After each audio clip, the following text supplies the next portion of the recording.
mais aussi sur Kanyazik du côté de Kindia. Merci de nous écouter également sur Fraternité à Mamou, mais aussi à Diaguissa, c'est dans la préfecture de Dalaba. Vous faites bien de nous écouter également en Haute-Guinée et en région forestière grâce au réseau synchronisé de Dabo Média. Merci à tous. Bassekou, bonjour. Oui, bonjour Arissa Tousso, bonjour à tous ceux qui nous écoutent à travers la Guinée. Rapidement, j'ai été témoin d'une scène extraordinaire sur la route de Lambagny il y a quelques jours. Permettez-moi de relater ça rapidement. Alors, il s'agit du vol à l'arraché. On a souvent évoqué dans ce studio ici. C'est une passagère de Bonbonla, de mon cher ami Lincoln et de moi-même. Bien sûr.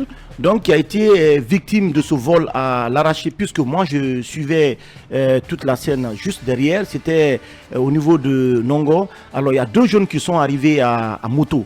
Ils sont arrivés à moto, donc ils ont pris le temps de filer la dame, parce qu'elle avait donc un téléphone en main, elle communiquait, c'était le côté escroc. Donc elle était assise, donc ils ont profité de son inattention pour lui retirer donc le téléphone, mais en même temps il y avait donc le second qui voulait l'arracher aussi son sac. Donc elle a insisté et finalement on l'a traîné sur le goudron. Elle a été sortie du bonbon là. Alors moi j'ai accéléré pour essayer de voir est-ce que je pouvais vraiment intervenir. La dame est tombée, elle a perdu son téléphone, mais elle a pu quand même sauver son sac. C'était au Carrefour? Non, c'était pas au Carrefour, c'était avant d'arriver au Carrefour, je crois bien. Non, il y a un Carrefour avant d'arriver à Lambagny, centre commercial. Avant d'arriver au pont de Lambagny, avant d'arriver à la station qui est juste à Carrefour Ambiance.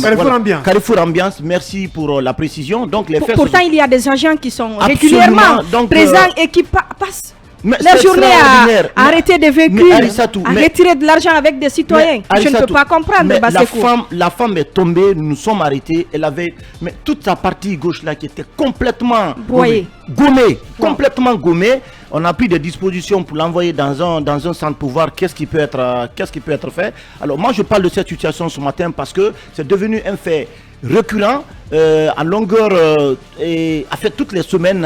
Il faut être très vigilant, même des perruques ont été arrachées sur ce trajet. Donc les passagers de Bonbonla sont souvent victimes de ces pratiques. C'était une scène extraordinaire et puis personne n'a pu intervenir parce que les deux étaient à moto. Donc prudence, et puis il va falloir que justement la sécurité puisse prendre aussi des dispositions, surtout au niveau de ces carrefours importants, pour voir qu'est-ce qui peut être fait pour mettre hors état de nuire, notamment ces personnes qui interviennent souvent en moto. Donc ils vous filent. Et même si vous êtes arrêté en bordure de route en communication, eh bien si vous ne faites pas attention, c'est votre main qui ira avec votre téléphone. Donc c'était important vraiment de parler de cette situation pour voir quelles sont les dispositions qui peuvent être prises, notamment au niveau de la sécurité, pour interpeller ce qu'on peut interpeller, parce que ça fait beaucoup de victimes. J'ai eu toute la peine de dormir cette nuit à cause notamment des images choquantes que j'ai vues. La dame, elle a été vraiment traînée, gommée, et puis voilà, son téléphone est parti.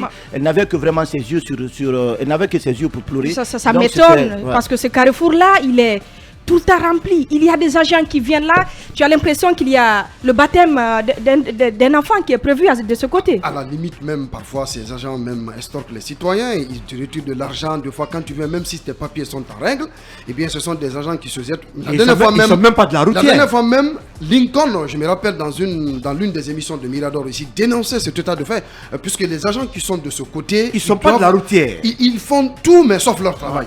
Ça, c'est quelque chose à dénoncer. Sinon, cette mésaventure de cette dame, franchement, on peut se mettre à sa place. On vous a déjà dit bonjour, Boyi? Non, on ne m'a pas dit bonjour. Bon, j'ai embrayé. Donc, bonjour Arissatou. Bonjour à tous. Bonjour à tout Kankalabé. Je n'oublie pas Djinji, Samboya, Bodje, Gobire, Mombeya, Gali et Tchangel. Bonjour également à Dalin, c'est dans l'Abbé. Je n'oublie pas également la diaspora. Bref, bonjour toute la Guinée. Bonjour Khalil. Bonjour Arissatou, bonjour à tous. Je vais faire une alerte. Très rapidement. Très rapidement. Les alertes peuvent banalement prendre 10 minutes. Non, ça ne va pas prendre du temps. Juste une alerte au niveau de la minière. Vous savez, nous avons dénoncé beaucoup de failles, beaucoup de déshumanisation dans l'opération de récupération des biens de l'État. Et nous avons dit qu'il y a des gens aujourd'hui qui ont été paralysés par cette manière violente engagée par et même la certains direction. Qui sont morts. Hein? Il y a même certains qui sont morts.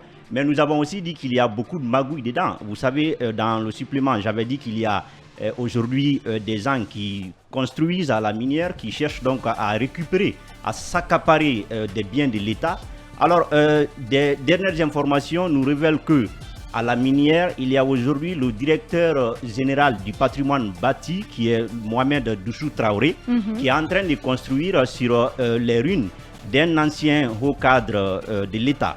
Parce qu'il était à la retraite. Mais il construit un bâtiment pour l'État ou pour lui-même? Non, pour lui-même. Selon les informations, le directeur général du patrimoine bâti aujourd'hui construit la maison sur cette ruine pour lui-même. Ce n'est pas un bâtiment de l'État, ce n'est pas en construction avec l'État. Et si c'est ainsi, mais c'est grave. Oui, c'est très grave. C'est pourquoi je le dis. Je trouve que c'est très grave parce que mais est-ce que vous avez pris langue avec lui? Est-ce que vous l'avez appelé pour avoir sa version des faits? Khalil, parce que c'est important. C'est important, Khalil. Je vous dis, avant aujourd'hui, quand il y a eu cette opération, nous avons beaucoup tenté d'entrer en contact avec lui, mais il n'a jamais accepté. C'est des gens qui rejettent des journalistes. Donc, je ne pouvais pas avoir sa langue parce que je cherche déjà qu'est-ce qui peut être. On va continuer à chercher sa langue. Hein. Pour terminer, je voudrais dire que ce ne serait pas intelligent de sa part parce que les gens qui ont été déguerpis sur ces lieux, il faut comprendre qu'il y avait un contrat en bonne et due forme avec l'État. Mais c'est des gens qui ont fait des années sur ces domaines et on est venu pour leur donner des préavis de 3 jours, de 4 jours, de 5 jours. Donc à voir aujourd'hui que c'est un directeur qui est chargé de cette opération qui construit sur ces lieux. Mais ça au conditionnel, Khalil. Si c'est pour le patrimoine bâti, on peut bien comprendre. Vous savez peut-être que c'est pour le bâtiment. Rien n'est caché en Guinée, mais je voudrais simplement faire comprendre au directeur général que si il s'avère qu'il est en train de construire sur ces lieux, c'est un lieu de l'État et ça va appartenir à l'État tôt ou tard. Bienvenue, Lincoln. Oui, bonjour Arissatou, bonjour à nos amis qui nous écoutent fortement dans les taxis, Magbana, Bombona, camions, les bus et même les véhicules personnels, dans les gargotes et les cafés, on les oublie pas. Même si les bonbonnas sont devenus risqués. Hein. Oui, risqués, mais ça a révolutionné le transport dans ce pays. Ce sont les agents qui ne font pas leur travail. Bassekou disait quelque chose, il n'y a pas que ça. Actuellement, la plupart des vitres brisées dans la circulation, les gens viennent à moto, mais ils cassent les vitres, ils prennent le sac, ils partent avec. Et si vous êtes femme, vous montez sur une moto, si le motard vous dit « Ah, madame, je suis en panne, descendez un peu, je vais pousser », dès que vous descendez, il va partir avec votre sac, ne le faites pas. Arissatou, je viens de Forikaria rapidement. J'ai vu, en tout cas, sur la grande voie de Conakry à Forikaria, mais les jus, je ne sais pas qui sortent d'où, qui pilulent. Même les boissons énergiques, on ne connaît même pas leur nom. Mais c'est vendu, je ne sais pas, ces jus-là viennent d'où, de quelle usine. C'est très important d'en parler. Vous savez, récemment, il y a eu une interdiction par rapport à une catégorie de boissons. C'est 24 heures énergie. 24 heures énergie, ça concernait juste 330 ml et 500 ml. Mais si vous voyez encore qu'il y a d'autres jus qui pullulent, l'État doit communiquer sur ces produits parce que nous ne connaissons pas pratiquement leur provenance. Il y a des inspections qui se déroulent sur le terrain. La ministre du Commerce était récemment sur le terrain. Elle a visité notamment plusieurs unités industrielles et tout n'est pas rose. Alors là, pas du tout. Oui, mais c'est pourquoi il faut tous les jours pratiquement communiquer, dire aux populations ce qui doit être comestible, ce qu'on doit consommer, ce qu'on ne doit pas consommer, ainsi de suite.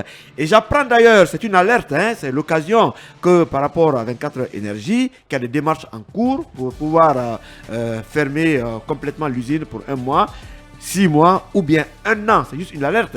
Ça va être à la base de quoi? On ne sait pas, mais tout porte à croire aujourd'hui qu'il y a quand même une grande guerre sur le terrain. Mais l'autre côté, c'est il faut être encore plus vigilant.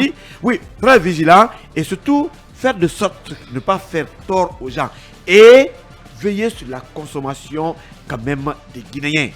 Bientôt, il y aura des jus Arissatou, des jus Bassekou, des jus Emmanuel. Mais bien sûr, si vous voyez en tout cas tout ce qui est aujourd'hui livré, c'est tant mieux. Oui, mais Emma, avant qu'on ne commercialise tout cela, l'État devrait être en mesure de communiquer pour dire sur le marché, voilà. Surtout que ces usines sont pratiquement installées en Guinée. On a commencé quelque chose avec une boisson, mais il faut continuer et voir aujourd'hui où en sommes-nous par rapport à tout ce qui est fait en termes d'interdiction pour ne pas continuer à quand même empoisonner le peuple de Guinée. Mais je remarque ce matin, pour terminer, qu'il y a des nostalgiques dans ce pays. Arissatou, Basekou sont nostalgiques du RPG Arc-en-Ciel. Le jaune revient toujours dans ce studio. Merci, allez chercher le vieux. Lâche le RPG. Non, oui, ça c'est un grand sportif ce matin, c'est le malo du Simi national. Basekou habillé à RPG, mais Arissatou aussi à RPG. Ah. C'est pas possible. Bienvenue Emma. Bonjour Arissatou, bonjour à tous nos auditeurs de Gekedou, de Dabola, de la diaspora. Et permettez-moi aussi de dire un bonjour particulier ce matin au ministère des Travaux publics. Ce matin, je ne vais pas faire dans la critique, je vais faire dans l'appréciation positive. Oui, dans l'appréciation positive. C'est normal, c'est normal. Oui, c'est le train qui pour arrive une fois, à l'heure. Non, Arissatou, quand c'est bon, on le dit. Aujourd'hui, moi j'ai eu le temps de me promener un peu quelques jours parce que, comme vous le savez, certainement, j'ai actuellement un peu de temps dans la semaine. Donc j'ai eu le temps de me promener, je suis contre ça, franchement. Me promener un peu dans la capitale et je vous assure qu'il faut reconnaître que le pays est en chantier. La capitale est en chantier. Toutes ces routes qu'on est en train d'ouvrir aujourd'hui, cette circulation qu'on est en train de moderniser. Reste à savoir quel type de route. Non, reste à savoir. Mais Arissatou, pour l'instant, ce que nous sommes en train de voir est plutôt de nature à encourager. Et je pense que c'est plutôt, ça améliore le confort. Ça n'encourage pas, Emma. À Kaporo tout près, à Kaporo Pont. Un endroit qui a été réparé il n'y a même pas longtemps. Aujourd'hui, vous venez. Une piscine. Voilà. Qui a été réparé quand? Il y a juste quelques mois, ça fait même pas une année. Ça fait pas une année. Une chose, moi, ce dont je vous parle, Arissatou, ce sont des grands chantiers. Et ça, il n'y a rien à dire. Il faut avoir le courage. Quand on sort l'argent, il faut faire des travaux de qualité, Emma. On ne peut pas trouver des excuses chaque année pour sortir des gros montants. Attention, attention. Et les chantiers la dernière fois, on parlait ici du calvaire Mamou-Farana. Cette route est en chantier. Ça a démarré. C'est pourquoi je dis que c'est motif. Je suis bien d'accord, mais on ne peut pas. Il faut dire que c'est bon. Bien d'accord. Lorsqu'on se rendra compte, Arissatou, qu'il y a peut-être des chantiers qui ont été facturés, dont la qualité du travail n'a pas été à la hauteur de la facture. Ça ne suit jamais. La qualité ne suit jamais. On va le dire. Mais une chose est sûre, non, on l'a toujours dénoncé ici. On a toujours dénoncé la qualité de nos infrastructures. Elle n'a jamais été à la hauteur. Vous avez des routes qui ont été faites qui n'ont duré qu'un an et après c'est amorti. Parfois moins. Mais aujourd'hui, en tout cas, pour moi, c'est le secteur le plus pourri. La plupart des chantiers qui sont en cours, ce sont des chantiers notamment où on coule du béton. Et ça, c'est plutôt durable. C'est du béton qui a été coulé à Kaporo. Des spécialistes peuvent vous dire que ça a des problèmes, mais il y a des routes qui n'ont jamais été travaillées avant et qui sont aujourd'hui en chantier. Et moi, je trouve que c'est à encourager. Et maintenant, s'assurer aussi, évidemment, que derrière, il y a de la qualité qui répondent à la fois à la facture et aux attentes des citoyens. Voilà, ce qui est bien dit. Yaya, bonjour. Oui, bonjour Arissatou, bonjour à tous les Guinéens de l'intérieur et de la diaspora. On reste avec vous pour parler de cette vaste opération de dégagement des emprises de la route. C'est le CNRD qui l'annonce. Oui, et c'est le premier communiqué du CNRD en 2023. Alors, c'est une opération qui vise l'amélioration du cadre de vie à Conakry et dans les agglomérations du pays. C'est une opération de déguerpissement, des encombrants physiques sur les voies publiques qui sera lancée à partir du 10 février, du vendredi 10 février 2023. À Conakry. Pour ce qui est de l'intérieur du pays, dans les autres régions, donc, notre communiqué sera annoncé, nous dit-on. Alors, en prélude justement au lancement effectif des opérations, une campagne de marquage et de sensibilisation sera menée. Je pense que c'est aussi quelque chose à saluer parce que dans la démarche de par le passé, souvent, en tout cas, on reprochait au régime de ne pas avertir ou de ne pas faire de la pédagogie. Donc je pense que cette fois-ci, il y aura une campagne de marquage et une sensibilisation qui sera lancée. Alors, oui. Aujourd'hui c'est le 4. Oui, nous sommes le 4. On parle des 10. Oui, c'est pour le 10, mais déjà que le communiqué est diffusé, je pense que d'ici là, les gens seront avertis. 4 jours, 5 jours, Yaya, c'est pas quand même suffisant. Arissatou, sincèrement, on va commencer mais laissez-moi quand même terminer de donner les faits. Allez-y. Quand même. Alors, le communiqué invite également le gouvernorat de la ville de Conakry, les mairies et les élus locaux à jouer, en tout cas chacun en ce qui le concerne, sa partition dans cette opération-là. Alors, pour ce qui est des propriétaires de ces engins stationnés sur les voies, dans les gargotes, mais aussi, comment on appelle, ces étalagistes-là, donc ils sont priés justement de prendre leurs dispositions avant que l'opération ne soit engagée.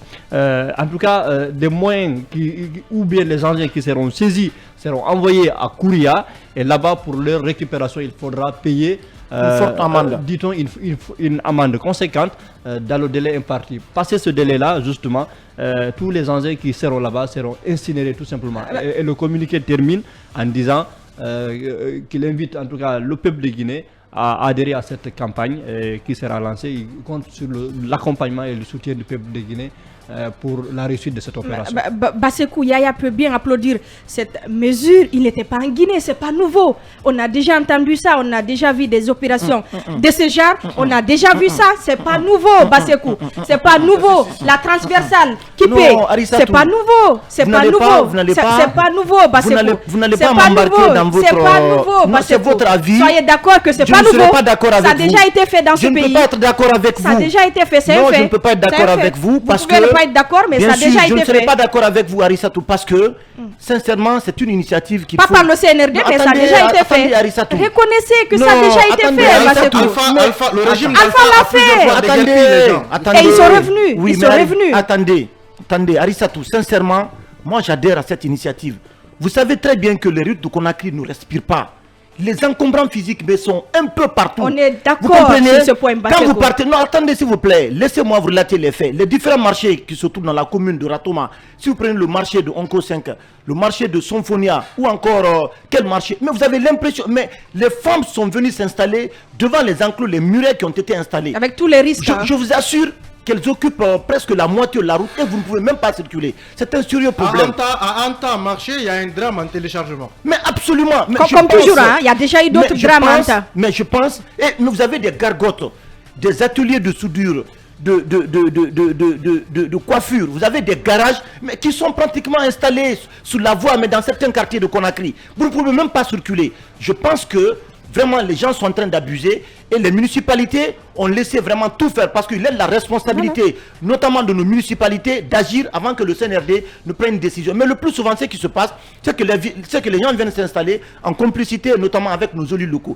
Je pense que ce n'est pas une question de délai. Les gens doivent dégager ce qui est important. Tous les encombrants physiques qui ont été installés. C'est pas ce qui est important, c'est la pérennisation.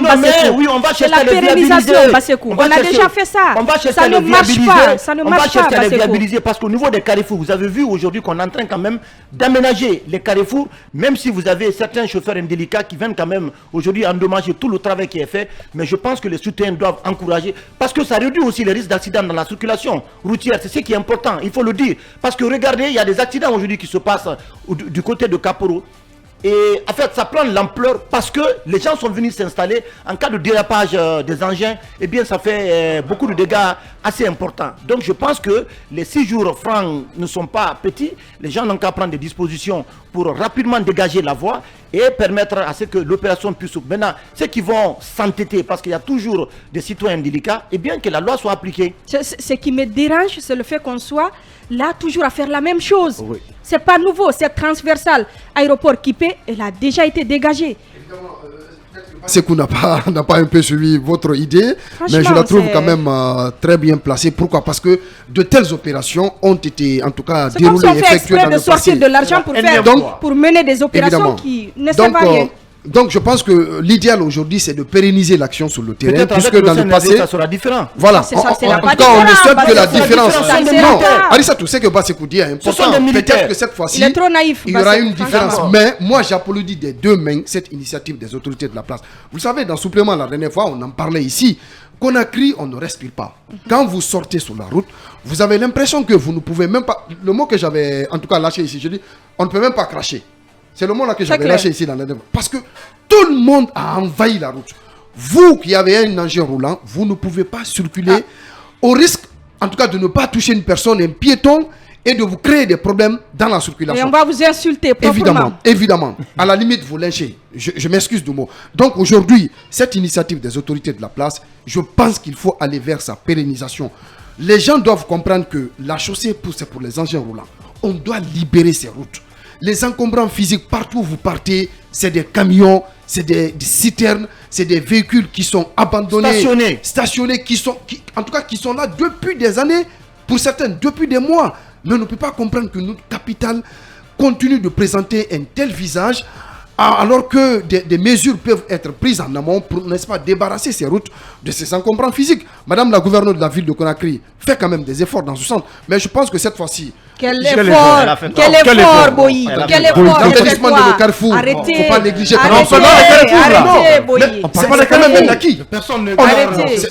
Voilà. Arrêtez, Boyi. Quand même, c'est un acquis. De l'autre côté. On n'est pas avec les Carrefour Boyi. Non, attention. Non. Oui. On n'est pas avec les Carrefour. Pas du tout. Voilà. Écoutez-moi. Encore une fois, moi en tout cas, j'applaudis personne ne sera félicité, pas aujourd'hui, franchement. Attendez, il y a quand même des efforts qui sont faits et qui tout à l'heure, Emmanuel parlait quand même de la construction, en tout cas de la rénovation et de la construction, en tout cas de ces chantiers. Il faut quand même apprécier cela. C'est quand même un effort, puisque quand vous prenez par exemple vers chez moi à Yataya, il y a une route qui quitte Yataya, qui doit sortir vers Vanindara, mais ça n'a jamais été fait. Aujourd'hui, c'est une route qui est en chantier. Il faut quand même féliciter cela. Oui, de l'autre côté, je pense que le CNRD a fait ce communiqué. Il faut quand même prendre des dispositions pour que les choses soient respectées à la lettre. Il ne faut pas aller avec légèreté. Ça n'a même pas besoin d'être prévenu. C'est ce que je dis. Il faut pas aller avec légèreté. Les marchés dont vous parlez, tout à l'heure, Emmanuel parle en tout cas des risques de téléchargement au niveau du marché d'Anta. Mais n'oubliez pas quand même le marché de choses d'Anko 5. Mais les femmes et les engins roulant sur la route, mais ils se côtoient. C'est pas possible. Imaginez par exemple, vous savez, à Anta la dernière fois, il y a eu plusieurs drames, plusieurs morts. Plusieurs années. Cela relance encore une fois le fait qu'aujourd'hui le Guinéen doit quitter la route, laisser la route aux engins et aux véhicules, continuer à ne pas en tout cas encombrer la route davantage, sinon cela a des conséquences très graves sur leur santé, sur leur état physique. Et je pense qu'à date, le CNRD doit comprendre aussi que cette mesure qu'elle vient de lancer, cette initiative, elle doit tout faire pour que cela soit respecté à la lettre sur le terrain. Parce qu'il ne faut pas déguerpir aujourd'hui. Et demain, on vient retrouver encore les mêmes citoyens. Ou les mêmes pas les mêmes, c'est d'autres qui vont le faire. Si on déguerpit aujourd'hui, il faut des mesures quand même. Ceux qu'on avait déguerpis hier sont revenus. Ils sont revenus. C'est ça aussi le problème. Le Guinéen est têtu. Sauf que nous sommes dans un... Parfois c'est pas les mêmes, parfois c'est pas les mêmes, c'est d'autres qui reviennent et c'est avec la complicité des mairies. Ce sont les mairies qu'il faut pointer du doigt. Je parlais tantôt du marché de Anta où vous arrivez à certaines heures, c'est une seule voie qui circule. Pourquoi? Mais parce que des gens ont quitté le marché pour occuper l'autre voie. Et ces gens payent des taxes. Donc, il n'y a pas à dire que c'est parfois. C'est en complicité avec les municipalités. C'est l'administration du marché. Il n'y a aucun doute là-dessus. C'est une complicité. Ce sont les communes qu'il faut pointer du doigt. Parce que lorsque quelqu'un vient s'installer sur un espace qu'il n'est pas censé occuper et que vous lui faites payer une taxe, ça veut dire que tacitement vous lui donnez le droit. C'est leur gagne-pain, les maires et autres. C'est leur gagne-pain. C'est pourquoi il faut aller aussi jusque dans ces municipalités-là pour pointer du doigt leurs responsabilités dans ces occupations anarchiques de voies. Il y a des accidents qui se créent aujourd'hui sur nos routes, tout simplement parce qu'un véhicule veut éviter un camion qui est stationné, mal stationné sur la route. Ouais. Vous arrivez, il occupe une voie. Le temps pour vous de l'éviter pour sortir sur l'autre voie, il y a un autre qui sort et vous vous cognez. Ça fait un accident. Pendant ce temps, le propriétaire de ce camion n'est même pas là pour assumer sa part de responsabilité. Je pense qu'il faut dégager tous ces véhicules-là. Des gens qui ont transformé la route, la voie publique en voie en stationnement prolongé. En fourrière. Alors que les gens, normalement, mais quand vous n'avez pas la possibilité de stationner votre véhicule, mais ne l'achetez pas. Parce qu'il faut quand même que vous le stationnez quelque part. Vous n'allez pas le stationner dans la rue où ça va déranger tout le monde. On a besoin de rouler. On vous parle parfois de route, l'autoroute, la route Le Prince, ce sont 2 voies. Mais il y a des endroits où ça ne roule pas de voie. Ouais. Pourquoi? Parce que des gens ont occupé une voie. Il faut dégager. Et il y a un autre phénomène qui se produisait au temps d'Alpha Condé.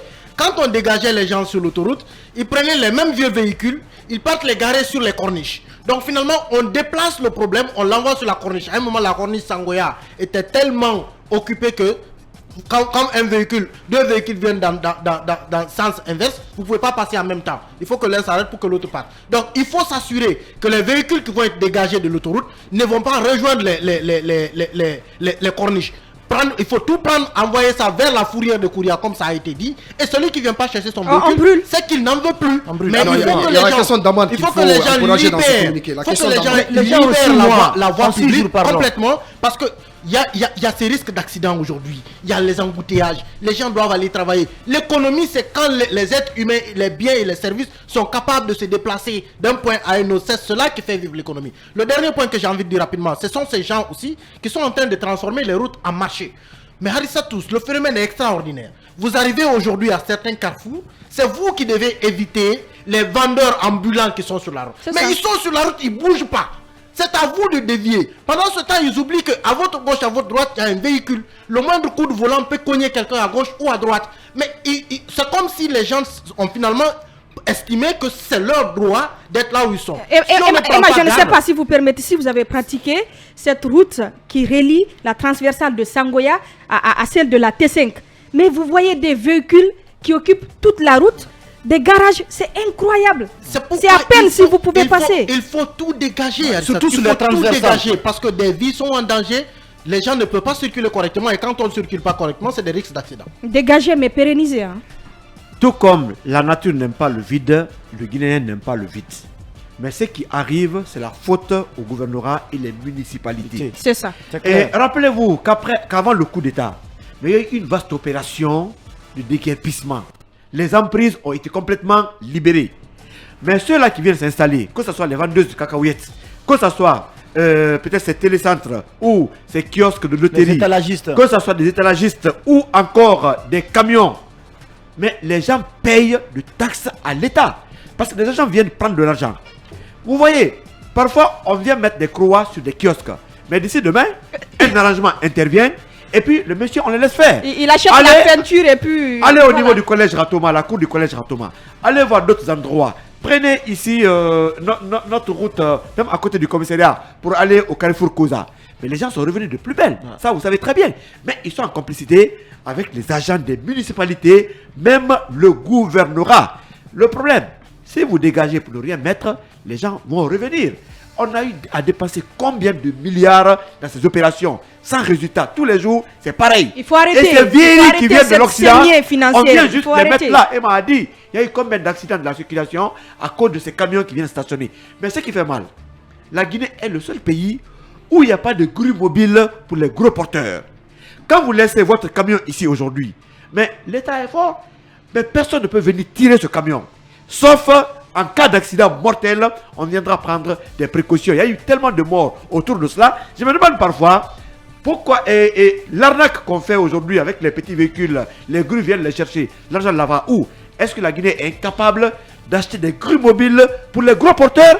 Quand un camion tombe à panne, il faut 1 mois, 2 mois, 3 mois. Parfois, c'est en pleine chaussée, le camion est là et puis on abandonne. C'est d'ailleurs le seul pays où il n'y a pas de visite technique encore qui n'est pas réglée. Donc une fois de plus, si vous dégagez pour laisser les gens venir s'installer, mais ne dégagez pas. Quand vous dégagez, viabilisez, faites de sorte que ces endroits soient quand même peut-être aménagés. Pourquoi pas mettre la police verte? Et pire, là, on a entendu parler d'une police verte dans ce pays. Je ne sais pas ce qu'elle est devenue. Pour terminer, pire, notre capitale est la seule qui n'a pas de parc.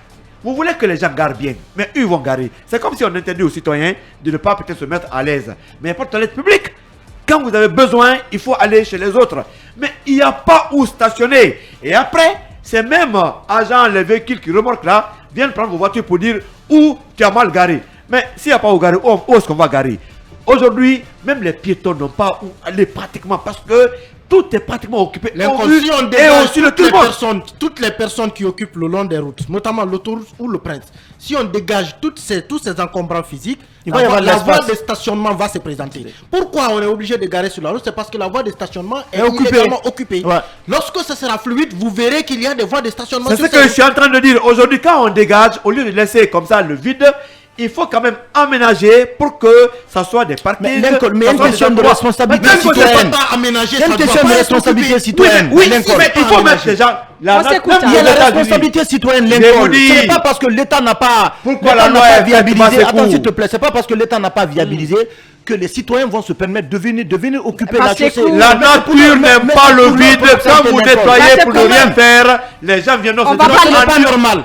C'est pas normal. Même en New York. Il y a des capitales comme vraiment Kigali par exemple, le Rwanda. C'est une question de responsabilité citoyenne. Quand même, on sait très bien que en venant s'installer sur la chaussée, c'est au prix vraiment de notre vie en cas d'accident. Et puis il y a d'autres travers sociaux. Je pense que des campagnes de sensibilisation doivent être menées aussi. Ça ne sert à rien les campagnes dans ce pays.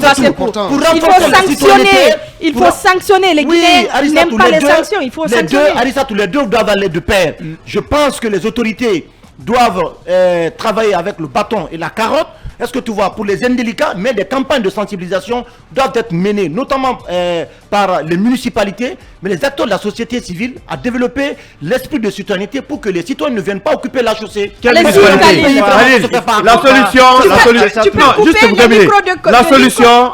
La solution, c'est dégager, aménager.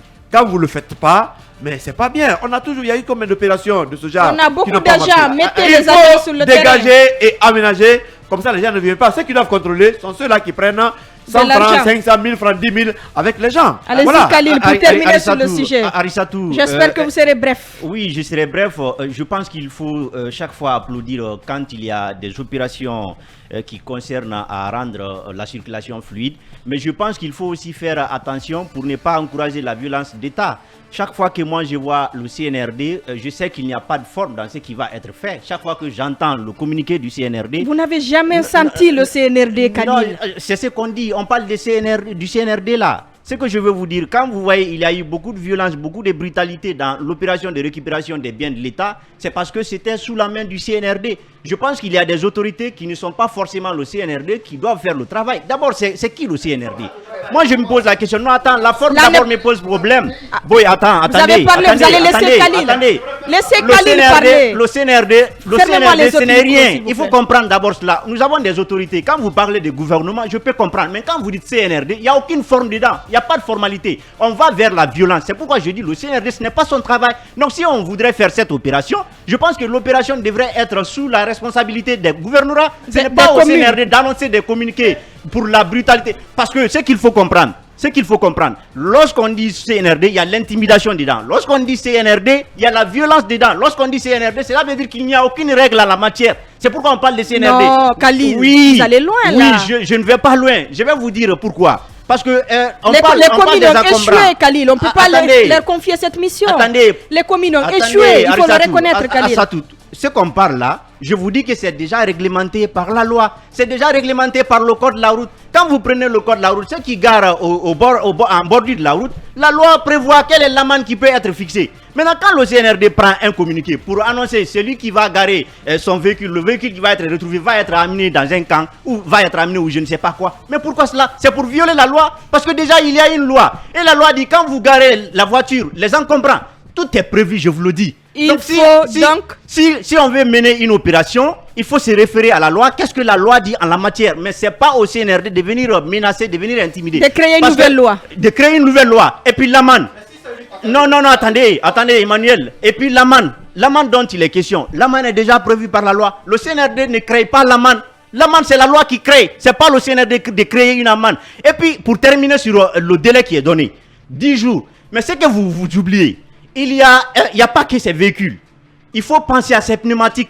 Il faut penser à ces dames qui vendent des riz où on mange, de la tchéké où on mange. Les gargotes. Les gargotes là. Donc quand vous dites aux gens, là où les gens gagnent leur gagne-pain, quand vous dites aux gens de quitter dans un délai de 6 jours, vous pensez que c'est normal ça? Ils sont obligés de quitter. Non, attendez. C'est l'État qui a normalisé cela. Ça fait des années ils sont là. C'est l'État qui a normalisé cela. À un moment donné, il faut réglementer. C'est l'État qui a normalisé cela. Si les gens sont là, c'est l'État qui a normalisé. L'État peut aussi faire rétropédalage. Et c'est pourquoi il faut le faire. Et c'est pourquoi il faut le faire avec. C'est pourquoi il faut le faire de manière indolore. Nous n'avons pas besoin de brutalité pour récupérer les domaines de l'État ou pour les déguerpissements. Nous n'avons pas besoin de cela. Je suis d'accord avec toi. Allez, on reste sur ces propos de Khalil. Il faut appliquer la loi, simplement.